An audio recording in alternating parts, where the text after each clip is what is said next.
నమస్తే ఫ్రెండ్స్, ఈరోజు మీకు ఉలగంద పులుసు ఎలా తయారు చేయాలో చేసి చూపిస్తాను.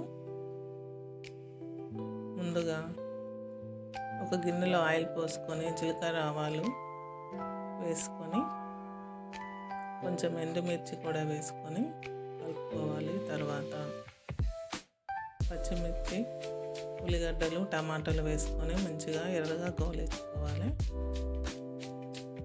ఎర్రగా వేయరాక మంచిగా వేయించుకొని తర్వాత అల్లం ఎల్లిగడ్డ వేసుకొని మంచిగా అడుగంటకుండా కలుపుతూ ఉండాలి. తర్వాత పసుపు, కారము, ఉప్పు వేసుకున్న తర్వాత మనం ముందుగా మంచిగా కట్ చేసుకొని 70% ఉడికించుకున్న పులగంద ముక్కల్ని వేసి మంచిగా కలుపుతూ ఉండాలి.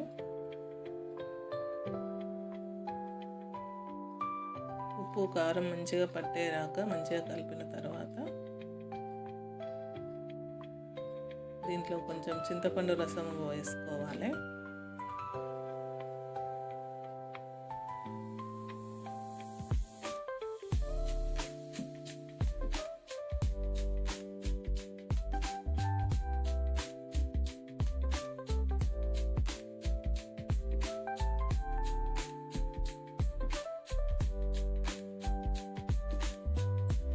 చింతపండు రసం వేసుకున్న తర్వాత మంచిగా మరుగుతుండగా ధనియాల పౌడరు, మెంతి పౌడరు కూడా వేసుకోవాలి.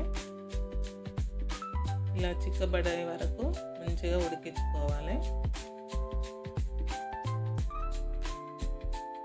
అంతే ఫ్రెండ్స్, ఇది అన్నంలో కానీ చపాతీలో కానీ చాలా బాగుంటుంది. ట్రై చేసి